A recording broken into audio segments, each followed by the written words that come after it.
Last episode nga ay pumunta tayo dito sa Magalawa Island, dito sa Amara Resort. So ito yung view niya, napakaganda. Yeah.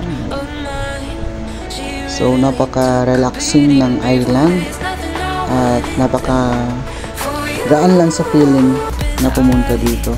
So for this second episode naman, pupunta tayo sa Anawangin Cove, dito pa rin sa Zambales. So let's go!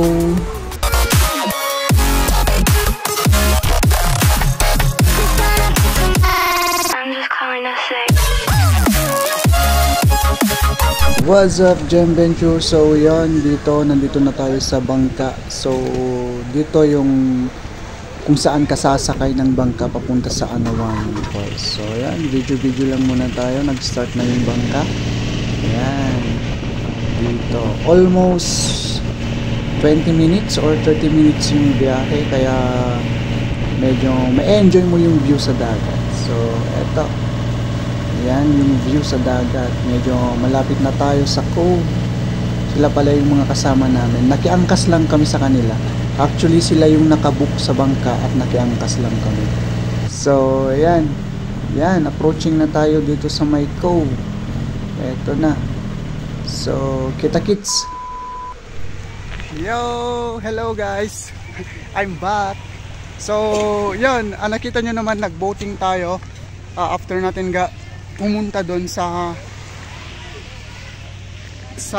pinagparkingan natin, nag-boat tayo papunta dito sa Anawangin Cove. Nag-boat kami, yun yung boat. Kasi yan, meron lang tayong entrance fee dito. Hindi ko pa alam kung magkano, hindi na kami nakapag-inquire kanina and everything. Basta sumakay na lang kami doon sa boat. Kumbaga sa makatuwid, nakiangkas lang kami. Kasi mahal masyado pag dalawa lang kami. So nakisabay na lang kami sa mga pumunta dito. And luckily nakakuha naman tayo ng bangka na maganda. Oo, malaki siya. So yun, nandito na ngayon kami sa receiving area. Ewan ko lang, magpapareceive lang siguro kami dito. Tapos pasyal-pasyal. Then plano namin alas 3 exit na rin kami dito, papunta doon sa San Marcelino, Zambales. Alright, peace yo. Hi guys. So yun, nakapasok na kami dito sa, anong ulit pangalan dito sa lugar na to?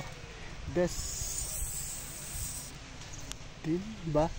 Ewan ko lang, pero yun, dito kami sa Anawangin Cove.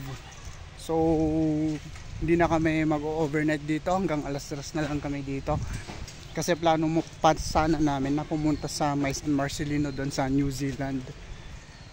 Pero parang hindi na kaya ng oras namin, kaya iniwan na namin most of our things sa sasakyan kanina. Yung panligo na lang namin yung kinuha namin dito, kasi nga akala namin ano lang, hanggang ano lang kami, hanggang 3. Kaso pwede palang mag-camping rin dito. So yan, grabe, wala na kaming dinala. Lahat ng gamit namin iniwan namin. Yung drone hindi mo dinala. Gears, yung drone hindi rin nadala. Okay lang, pupunta na nga tayo sa taas. Parang nag-drone ka na, di ba? Charger, wala kaming dala. Yeah. Wala. Kasi nagmamadali pa tayo. Oo nga. Buti may pagkain tayo. Oo, yung konting lang, snack lang yung kinuha namin. Snack with, rice wala. Oo, wala. Yung rice, yung chicken. Yung chicken nandito. Dito naman yung chicken. Yung bread nandito. Okay lang na. Pero try nga natin dun sa pool. Gusto ko dun. Grabe. Ganda rin pala dito. Parang napakaraming pine trees. Yan. Oo, kahit hindi ka na pumunta sa siguro mag-ikot-ikot lang kami dito. Kasi hanggang 3 lang kami. Ikot-ikot lang kami dito. Mamaya doon sa taas. Then we'll see kung ano pang magagawa natin dito. Alright. Gusto lang namin kumain muna right now. Kasi gutom na rin kami talaga. Okay. Bye-bye po. Bye.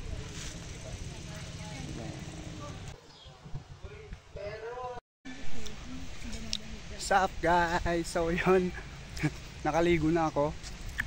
Nakaligo na kami actually. At ready na kami para maglakad-lakad dito kasi limited lang yung oras namin dito. Hanggang 3 PM lang kami dito. So yun, hindi rin kasi namin ine-expect na pwede parang mag-overnight dito. At saka merong mga tent dito rin, gaya doon sa Magalawa. Yan. So yan, okay naman siya. Maganda talaga yung cove mismo, pero dito sa campsite parang usual lang na campsite. Ito ganito. Yan. Yan. Meron siyang pool here. Meron kayong mag-swimming kung gusto nyo. Yan. 0.5 ka dito. Before pa ako sumali. Saglit lang ah.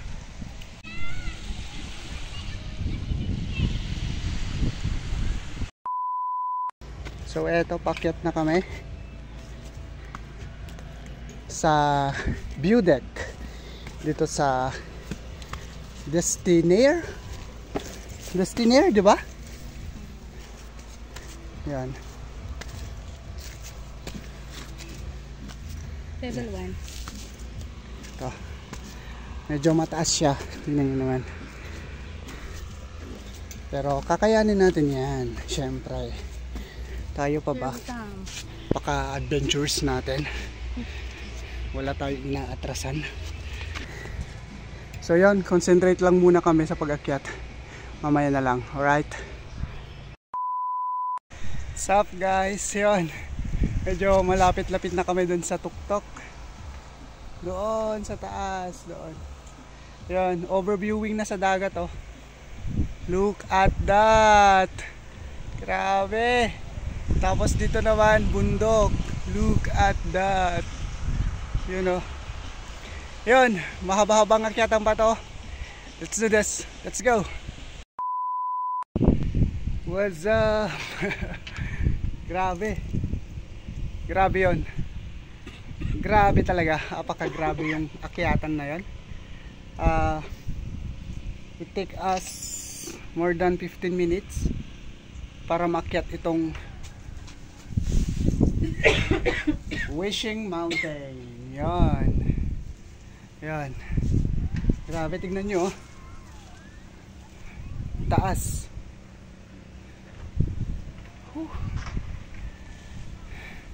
Pero worth it. Worth it siya. Super. Nakakapagod nga lang. Pero okay na. Ito yung Anawangin Cove. Ito. Anawangin Cove. Yan. Yan. Iba pa yung ano. Iba pa yung isa yung nagsasa. Doon naman sa kabila. Doon sa kabilang doon. Magbo-boat ka pa rin doon pag pumunta ka. Nag-boat kami pumunta dito. Yan. Enjoy nyo muna yung view. Ito na.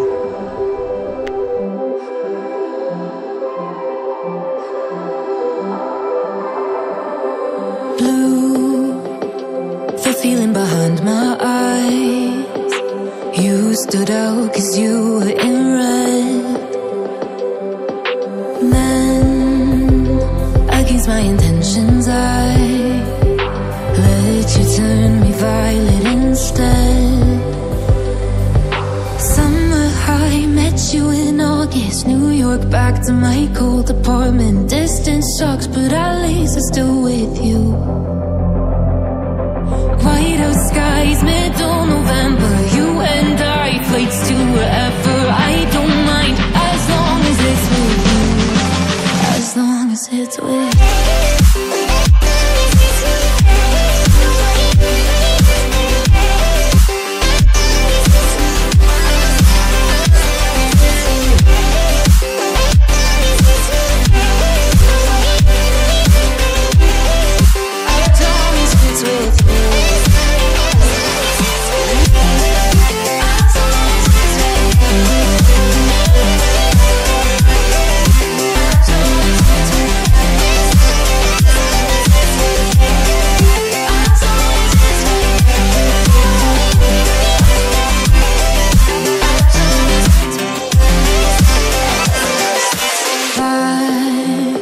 Like the festival that we met at, where you were just a face in the crowd.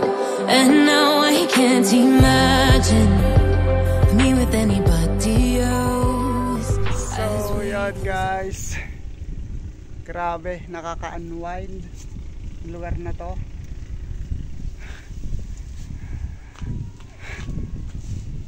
Ito yung sinasabi kong reconnect with nature.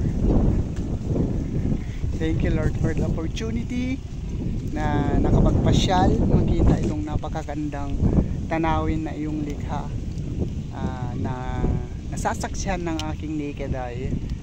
Grabe, iba pa rin yung nakikita dito sa camera, sa video, sa nakikita ng naked eye nyo.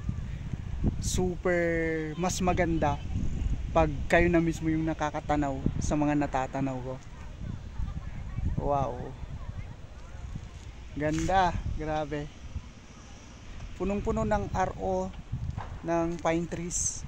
Yan, punong-puno. Yan yung campsite dito sa Destiny, dito sa Anawangin Cove. Ito, grabe, ganda.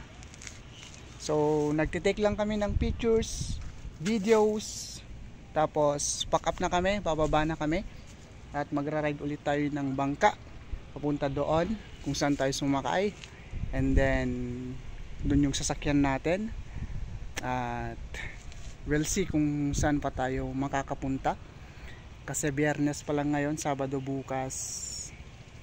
Yon guys, ganda. Thank you. Bye bye. Peace. Dami nang naliligo. Ayan o. Kami naman pauwi na. Destiny Air. Yan. Yung sa atin maraming mga coconuts, dito naman napakaraming pine trees. Yan. Hintay lang namin yung boat namin tapos alis na kami. Alright, bye bye. So yun, medyo ginabay kami sa pagsakay sa bangka kasi naghintay pa kami. Mga 5 na ata nung dumating yung bangka na nagdala sa amin sa Pangpang.